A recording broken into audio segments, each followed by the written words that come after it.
The Battle of Britain is about to begin. Deep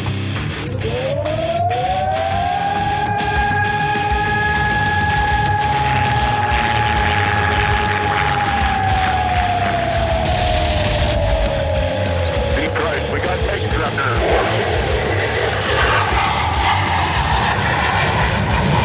Let's follow a range on deep right. I'm being out right on the target right now. I've got a fucking right in front of me. I'm going after it. Right, I got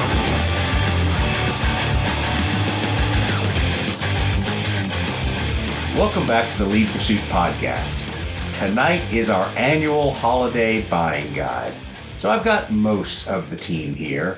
I've got the man who's the face of No Nut November. Steve, how you doing tonight? I'm hanging in there. 20 Hanging days around. Exactly. Well, and then we've also got the guy that's got the Gordon's Fisherman beard growing back. Brett, how are you doing? Yeah, it's no shave never.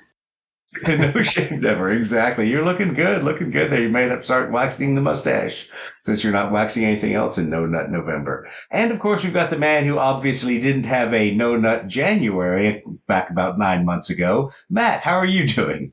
I don't know how Dude, your math is all off, man. Way off. I'm fine. Anyway, you're doing good. Good. Glad to hear that. All right, so let's hop right into the buying guide. In case people have forgotten the categories, we will refresh you. And we're going to start with a stocking stuffer. And that is rated at $0 to $5. As we've described it, tiny gifts. Because after all, it's the thought that counts, which is a load of horseshit. It's not the thought, it's how nice the gift is. But all right, we'll lie to ourselves. So Brett, what's your stocking stuffer this year? Man, everybody could put a set of those really inexpensive throwaway makeup brushes from Amazon to good use. Man, you could use them for dry brushing. And my favorite thing, zenithal highlighting your R75 motorcycles for your mini bolt action. Yeah, I think they're like 1 cent and $4.99 in shipping charges to get those sent out, something like that, right? Yeah, you could find some for a penny, but it's like $15 delivery. Or you could click the Prime button and find ones for like $3.99. Awesome. All right, Steve, what was your stocking stuffer plan? I'm going with a 3D printed dice jail / dice cuck chair where when your dice roll poorly, you can set your dice in it so they can Wait, watch. I have to click the link now. No. That way your dice can watch in shame as you roll your other dice. Oh, it's really just a dice jail. He had me a dice cuck chair. But for $5 on the money, I was like, you know what? The dice jail's always kind of a funny thing, right? I refer to it as the Mike Lewis jail. So since I bought him a dice jail the first time I met him, that he still brings around. Yeah, that's a good one. Anything 3D printed these days that you can get for under $5 is good because it seems like shit. Everything's gone up for some reason. As I was on Etsy spending a lot of money earlier this week. Anyway, all right. Matt, what's your $0 to $5 stocking stuffer?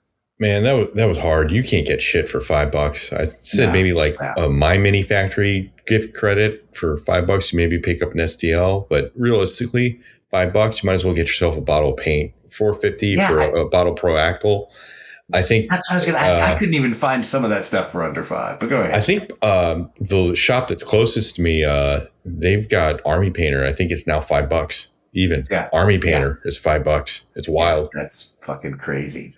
Because pretty much when I saw that it was still $0 to $5, I'm like, you can't even go to freaking Walmart and get a bag of avocados. And then they lowered them to $4.97 a bag. So yes, you can get a bag of avocados for $5 now.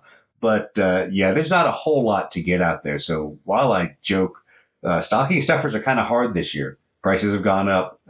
Obviously, all the cool things that we used to be able to throw in there, like a single paintbrush, now they're even over $5. So maybe with hobby inflation next year, we're going to have to change our numbers here. All right, well, let's get away from the slim and small category of stocking stuffer. Let's go to a little bit broader category. So let's spend some more money. It's the I'm obligated to buy you a gift, but I otherwise wouldn't. Now, that ranges from $6 to $25. Something that a neighbor who took care of your cats for the weekend you went away, or a Secret Santa gift exchange at work. So, Chris Bergeron, in case you're listening to this podcast, I expect one of these things as my gift for taking care of your little furry princess. All right, Brett, what did you put on your list? I saw this clever little thing. It's on Dondols.com, DONDOLS.com. For $19, it's the D&D movable jointed chain ruler for wargaming. Now, imagine like a bicycle chain, but it's probably 3D printed and get it in a ton of different colors or whatever. And each segment of chain is an inch, and you can get it in lots of different sizes, lots of different colors. But the thing is segmented in a way that lets you do curves and bends and all that for your measuring. So whether you're playing D&D or Bolt Action or Warhammer, even Blood Red Skies, you can do your turns or your corners or run around in circles or whatever and have it perfectly measured. I just thought it was kind of cool. One of those popped up in my feed, and I figured it was because I had been staring at entirely too many Dungeons and Dragons videos over the last 2 weeks. And I literally looked at it like, who would buy one of those? I don't play role-playing games. And then my fellow podcast member suggested it. So yeah, they are cool. It's actually really practical, especially if you've got games where you're moving around terrain and stuff, and you don't want to try to bend the tape. And when you bend the tape and release it and flick half your miniatures a few inches across the table, not that any of us have ever done that. Yeah. So I saw those. I might have to pick one up, not because I'm playing Dungeons and Dragons, which I'm not, even though I have 3 dragons pre-painted behind me. Anyway. Okay, Steve, I feel like you've suggested this one again, but give us your... So. I was on the fence. I was like, did not, but they're so good. I had to bring them back anyway. Any one of the Wingman book series. If you're not familiar with the Wingman book series, it is a book series about a guy who flies around in an F-16 with 400 missiles and 2 different chain guns on it. And yeah, it's pretty crazy, but it's a 20-some book series, and you can find them anywhere from $4.99 to $17.99, depending on the book. So I would say probably not the most Grognard-friendly books, but certainly entertaining to read. Yes. I guess they're the bolter porn of aviation books. I still have yet to read any of those, but that's all right. Okay, Matt, give me yours. So I think we've started to establish some trends here where Steve recommends the Wingman series, and I recommend an Osprey book at some point. So I'm recommending Void Fighter. I saw it drop to 20 from 25 on Amazon. Yeah. We've played the one time. I think you've played more than once. I really enjoy the game. I think it's a really well-made, fun game. And you also get to use all those useless X-Wing miniatures that everyone probably has stockpiled somewhere. I think everyone's got at least one X-Wing or a TIE fighter stashed somewhere just because they thought it was cool. Until Steve gave me all of his, so that's what started the whole problem. So I had to use those 2 box sets that Steve gave me. And now how much have you bought? Dust. Oh, shut the F up. Yeah, I know. 2 free box sets caused me to spend $300. Great plan. Thanks, Steve. Dude, are those the best pre-painted miniatures ever produced ever? They're pretty damn good.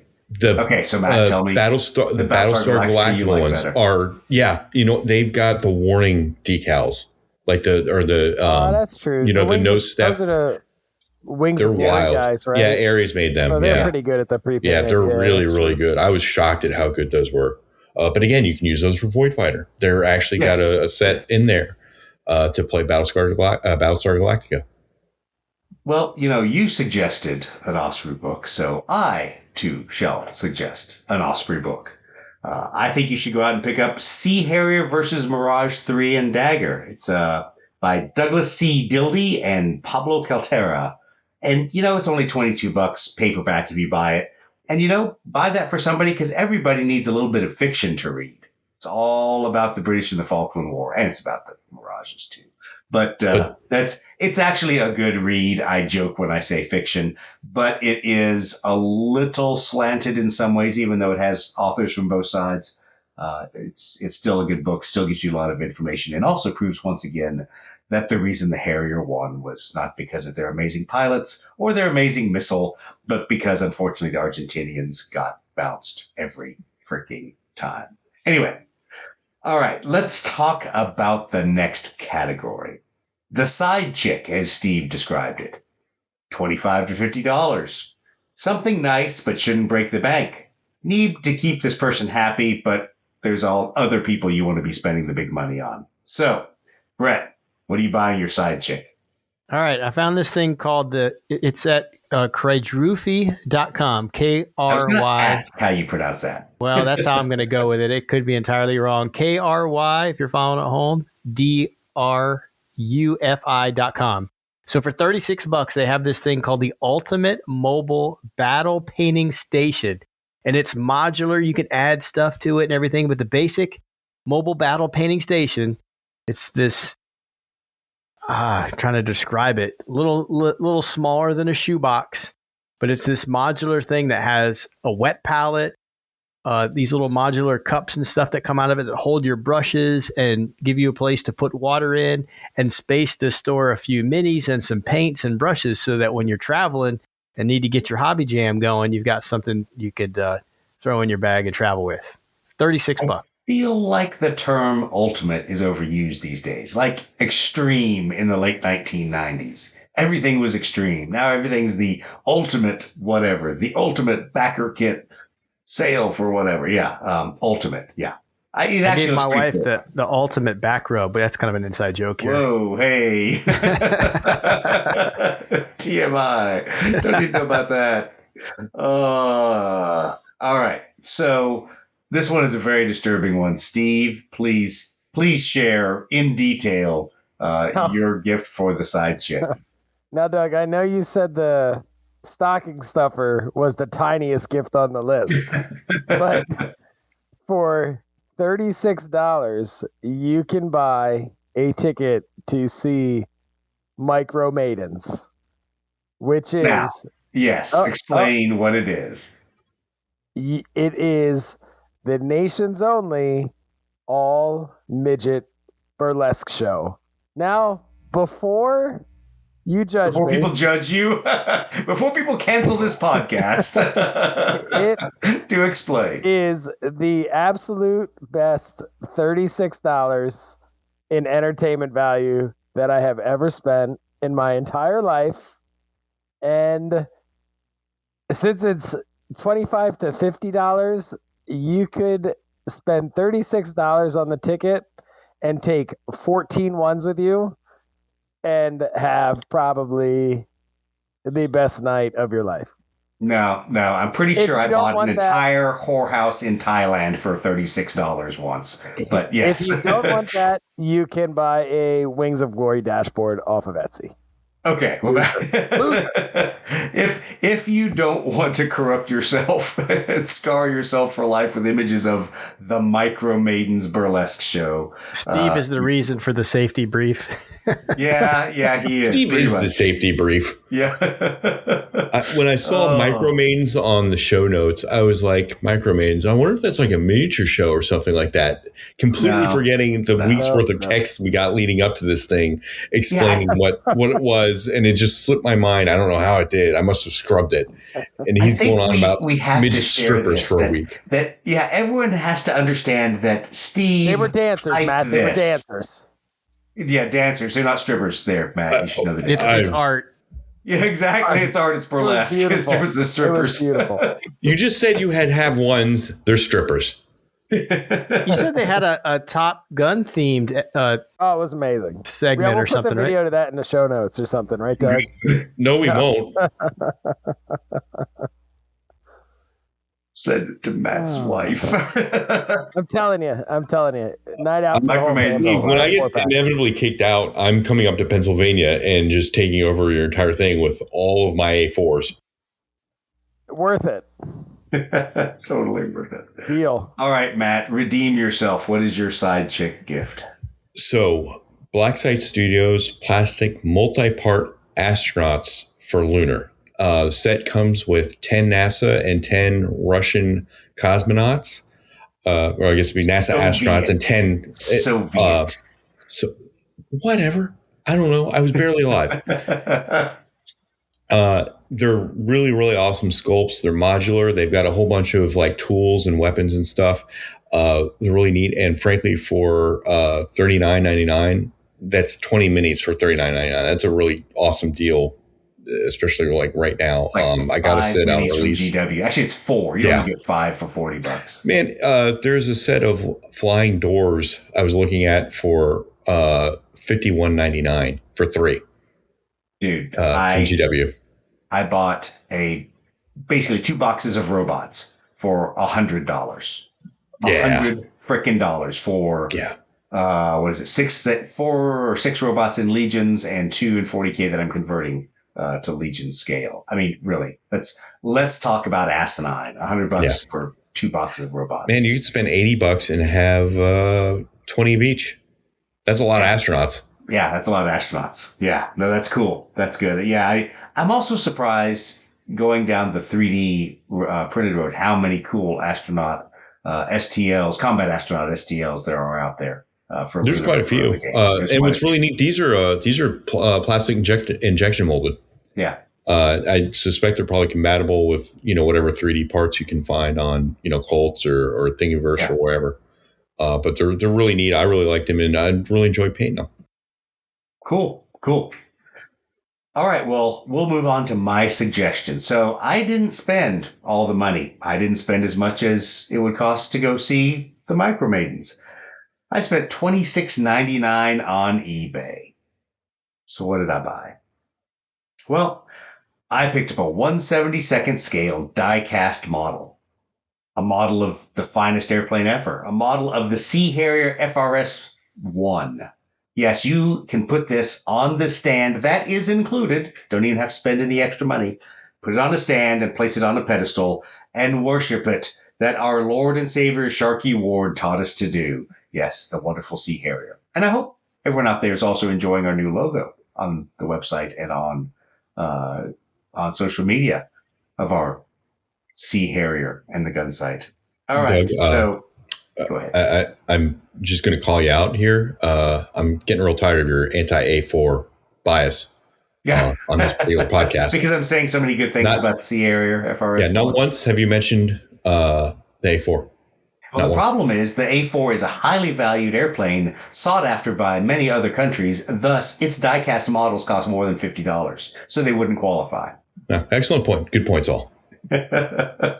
All right. So, speaking of greater than $50, the You've Been Good 250. Oh, that's like 4 boxes of GW. Yeah, you've been a good boy, girl, gender neutral. See if I can say that quick. You've been a good boy, girl, gender neutral hobbyist this year. You deserve a nice gift. This is what you really want to see under the tree, which means none of us 5, 4, however many are on this podcast. Casey, where are you? None of us are going to see one of these. Brett, what do you put on the list? Well, you could go to a prominent miniature foam and bag storage site and spend Battle Foam. You can go to Battle Foam. Untold numbers of dollars. Yeah, you could go there and spend lots of money for cardboard boxes and custom foam for your airplanes or your bolt action, whatever. Or I know this guy that has a site, and he sells this thing called the Team Storage Box that comes with 12 by, I think it's compatible with 12 by 12 storage trays for foam for planes. And that can be found at Blue Falcon Hobbies for $60. So I don't know, you might have to put in like special notes in your order to tell the monkeys that run the laser cutter and everything over there how you want to modify the Team Storage Box that's for some other entirely different game That's genre. what I was going But to say. I don't think it's designed for airplanes. I think it's little football players. I don't know. I think I bet if you negotiate with the guy over there, it could probably make something They happen. probably I hook don't you know. up, make some changes. Yeah, you can poison your family cutting any shape. It's fine. The fumes are equally poisonous. Don't worry about it. But will We're it just fit hoping a all that midget stuff stripper? overboard. Ooh, well, that's a good question. That is a good question. That would be all 3 12 by 12 sheets, so you can only get one in there. We're all going to hell. Okay, Steve, please redeem yourself for the You've Been Good box. We have, over this last year, have started switching over to some 15 millimeter ground combat games from 28 millimeter. We've kind of found it's a good sweet spot for having enough detail for some hobby, like real hobbying and painting, right? But when you start getting bigger armies, it's easier to fly with. And even though none of us were really crazy about the Battlefront rules, there's so many other game systems out there that are all compatible with 15 millimeter, right? You could play bolt action in it. Yep. We were playing some battle group in it. So from Kick-Ass Mail Order, there's 2 sets for Americans. There's an 82nd Airborne set. That's a Flames of War box. And then there is I believe it's called like the American Starter Pack or American Starter Force. That's like 15 tanks and all kinds of stuff. So for $220 total, you'd probably get enough 15 millimeter dudes that you would never need to buy them ever again. Yeah. That would keep you busy. Matt probably already has all of them, so he doesn't need to order it. I do. I figured as much. Shame. I don't actually. I think I have.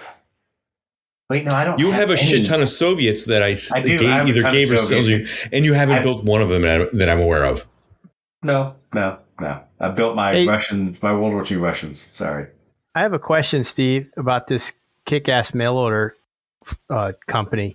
Don't you have to order your stuff under a pseudonym when you order from them, or you get bonus prizes in your order? He does. He gets special prizes. Oh yeah, you definitely do. You need to make sure you're careful. I would not. I would recommend not opening opening your packages from them in front of anybody that is under 18 years old. You know, it might constitute some sort of federal crime accidentally or something like that. Steve, what did you do? Because I order from them all the time and have never received a bonus prize except for maybe some dice and candy.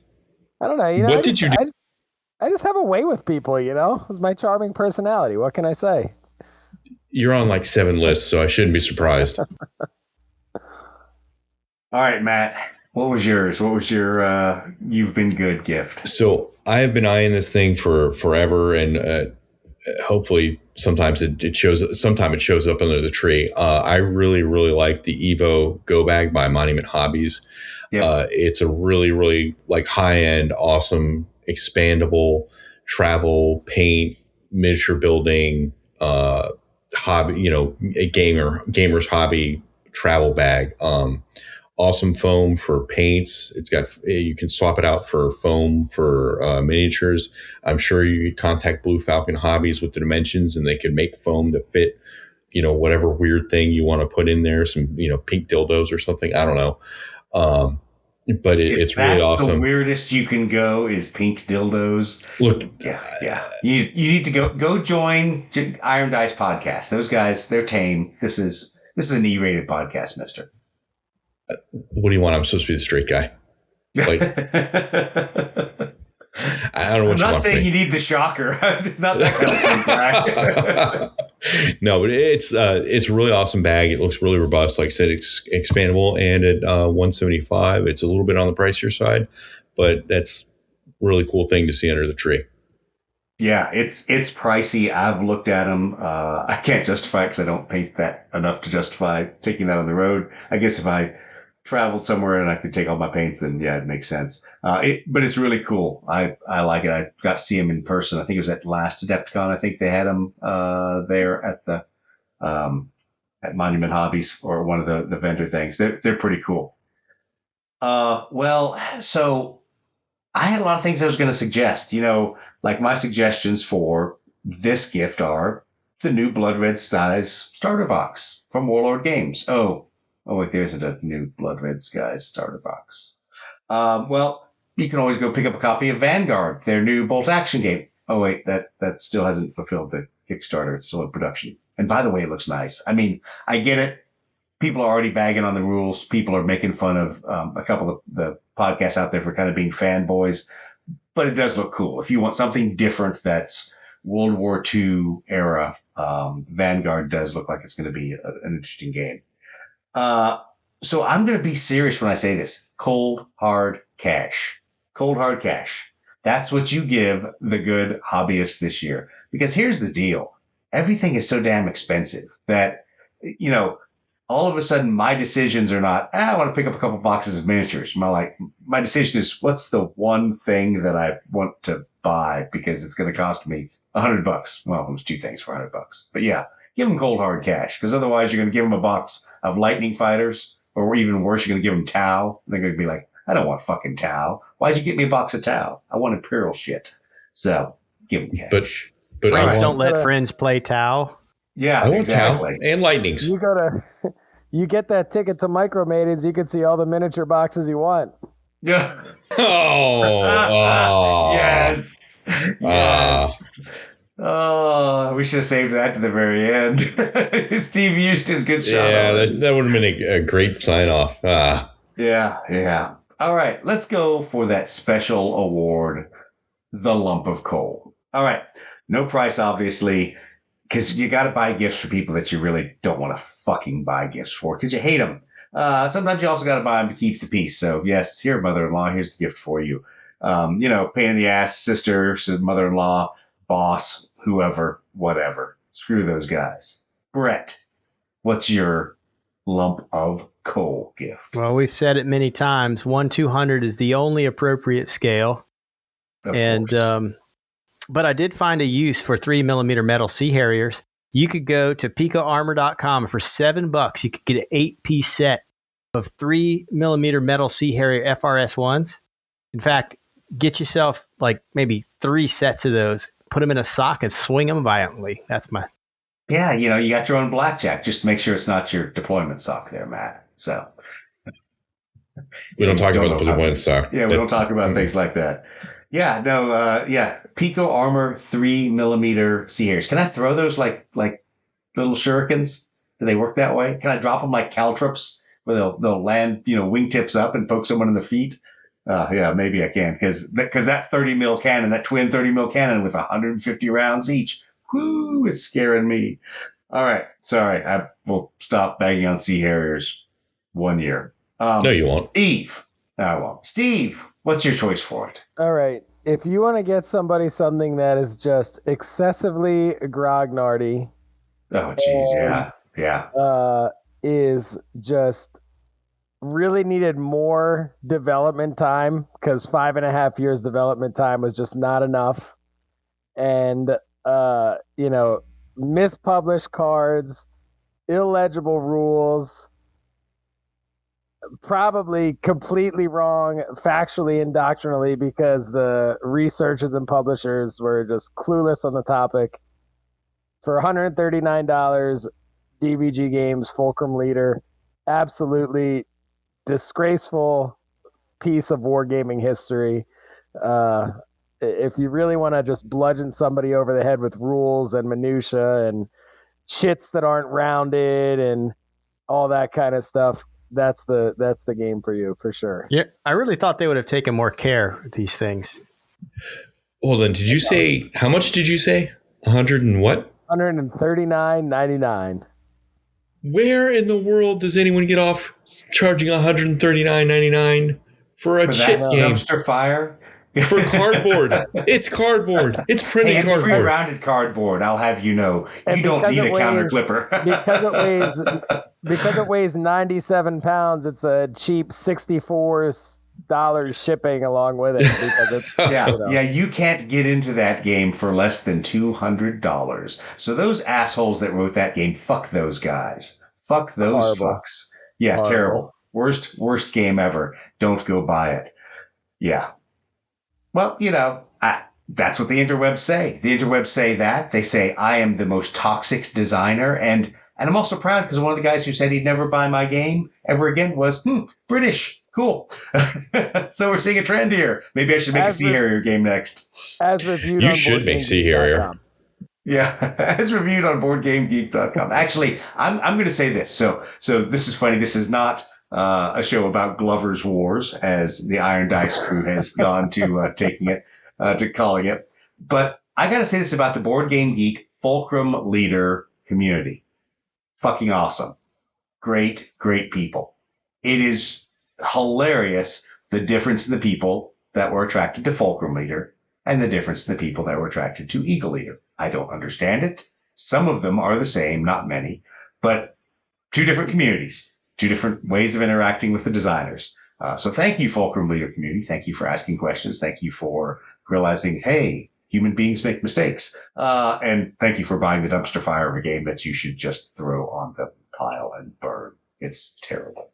But anyway, Matt, what's your lump of coal gift?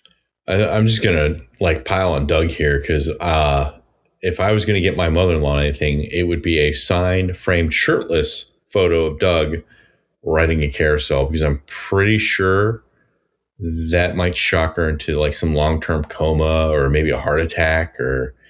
Why a carousel? Yeah. Why don't I get disturbing. A photo? Why can't I be on a bear? Why don't I get a fucking goddamn bear? You're not goddamn Putin. That's why. You don't run a country. You barely run a podcast. Well, that's obvious with you assholes. This is the, third time we tried to do this recording? Hey, everybody, we were going to be early for the holidays, but no, we couldn't make our shit show up on time. Oh, carousel. Why the fuck? Couldn't it be slightly cooler? I mean, I'd take Just a midget go down to Bridge horse. Street. It's $3 a ride. I would take a midget horse. You could put me on the back of those are not midget horses. Those are either ponies or tiny horses. And exactly, and Steve knows where I'm going with this. And have a midget maiden with me. Also shirtless. Anyway. So wait. If a midget maiden is on a tiny horse, do they both look like real sized? It's true scale. Just in 1/50th. True scale. Okay, so mine, and I have to really thank our member of the podcast who isn't on tonight, because he gave me the idea for this. And, learning from him the things that professionals like he do around the office gave me the idea for this lump of coal. So, Casey, this one's for you.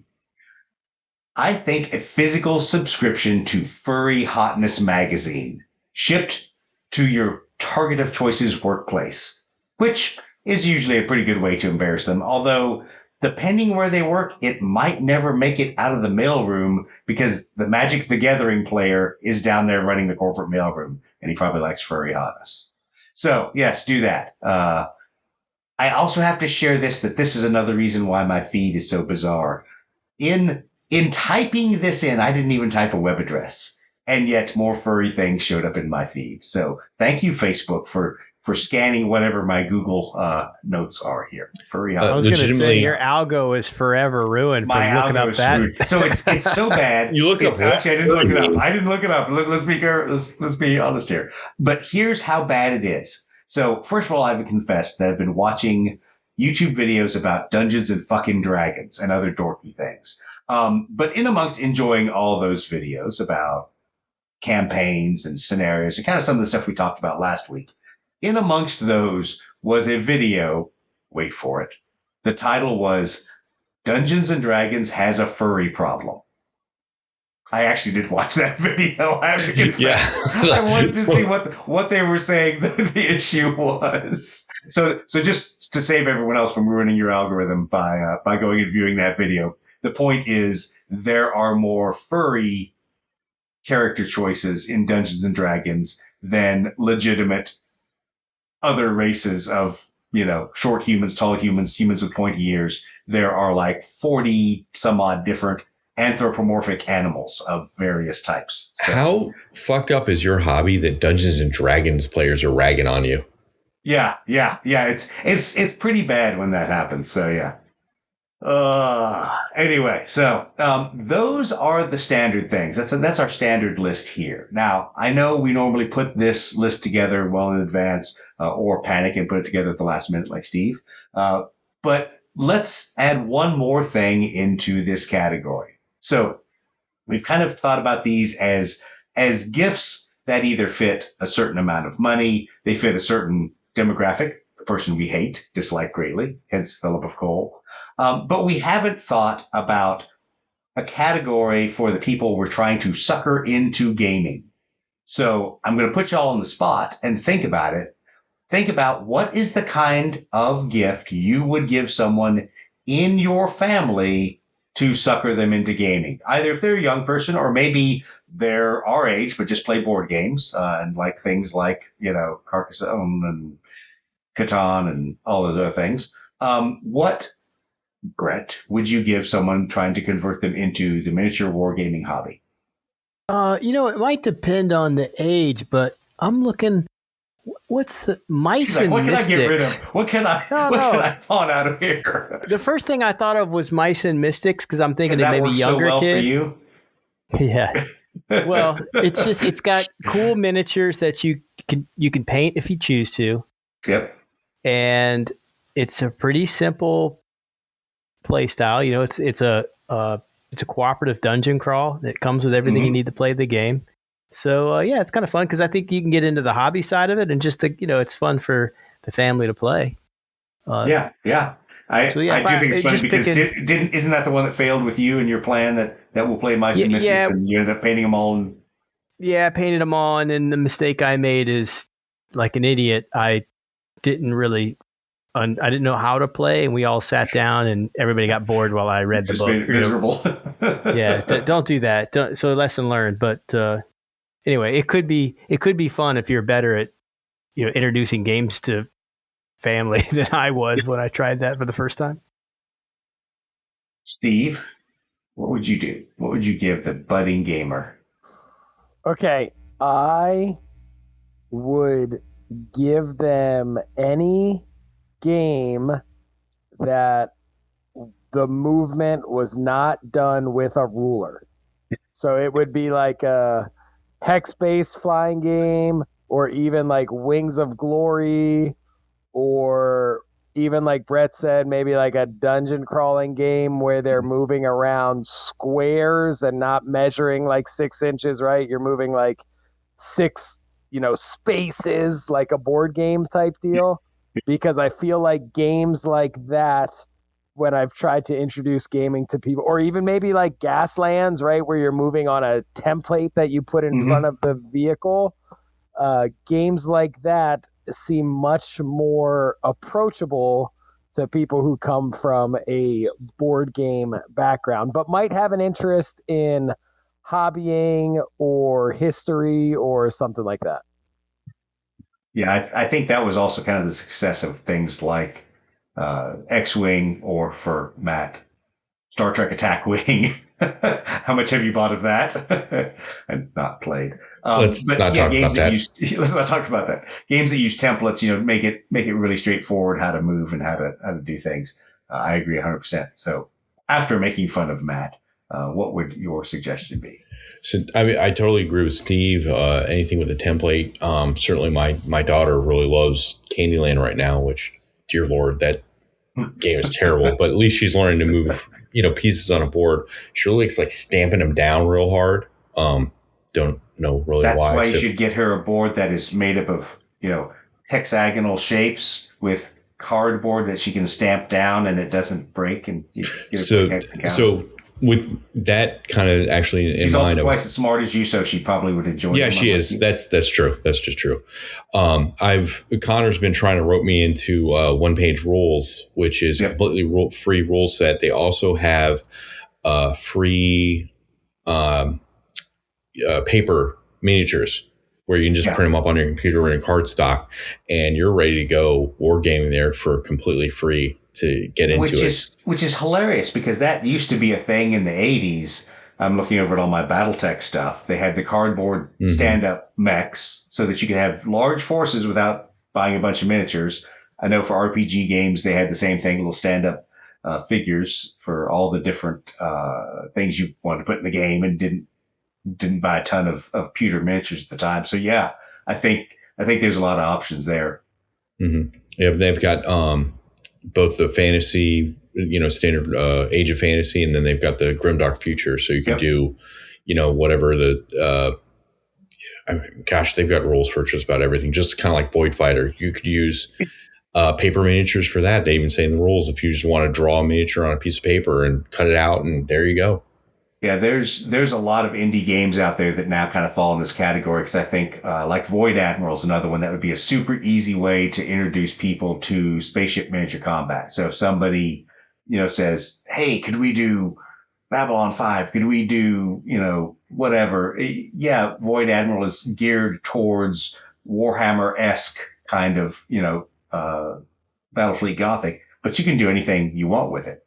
So, and it's like $7.99 or something like that for the PDF. So I figure if you lower the price of entry, or at least the price to initially start with, and so get somebody playing, that's probably the most important thing, is just get them to the board and roll some dice and have fun. Yeah. Well, that's kind of where my choice is. It's one that I enjoy playing. I'm still surprised I haven't bought a copy of it. But it gets people into the miniature hobby incrementally. And it is none other than Gunfight Royale, because that game is so much fun. It is hilarious. And it has little chibi miniatures. So it's got miniatures that you could paint in a variety of styles. If you want to paint them up, super realistic and really detailed, you can. But they're chibi, so you can make them really stylized and really funny and really garish colors. But I've enjoyed playing it. And to me, it's one of those that I consistently see played at events with non-gamers at the table. So you'll have a mix of people that are hardcore miniature gamers and a bunch of non-gamers there, and everyone seems to enjoy it. So that game is so good. My wife has played it with me multiple times, and she does not give two shits about anything else, but she will play Gunfight Royale. So she won't play Candyland with your daughter, but she'll play Gunfight Royale with you. Yeah, actually. Candyland is a step too far. Yeah. Awesome. All right. Well, those were my suggestions for how to bring people into the miniature wargaming hobby, because a lot of times it's a big step up. It's getting people to buy a bunch of miniatures, or taking them to a convention where they're surrounded by a bunch of Grognards or stinky 40K players, and they don't necessarily fit the dynamic. So we need to find a way to get them to appreciate miniatures, miniature gaming, and doing things like that without having a big 4x6 table and a vast outlay of thousands of dollars of GW plastic and resin. So, all right, with that, anything that we need to talk about before we call it a quits this evening? Brett, anything on your end, any events or anything you want to talk about? No, I wish you guys all happy Thanksgiving. Absolutely. Steve? No, I think we're good to go. That Gunfight Royale, man, that's a great suggestion for sure. Yeah. Matt? I just want to plug one more thing. Spectre Miniatures just released their I can't remember the name. It's Battles Through Time, or it's basically their rule set that you can use from everything from like Napoleonics to probably all the way up to past World War II to Cold War. That's currently shipping within this week, so they should have regular orders up. But it looks like a cool game, and it's a kind of open rule set to allow you to game a bunch of different time frames within the same rule set. No, that's cool. Yeah. No, that's cool. So there's like I said, there's a lot of things that are time period agnostic, but they cover wide time periods, large different kinds of miniatures and or cardboard, whatever markers. And things like that. So lots and lots of games for people to play out there, which hopefully everyone will have a happy Thanksgiving. We will be back before Christmas to talk about some more things, but definitely have a good holiday season and get some gaming time in that downtime. So take something simple over to the holiday dinner, and when everyone else is passed out after eating too much turkey, you could play a solo game like Fulcrum Leader. With that, I'm going to say, keep climbing for advantage.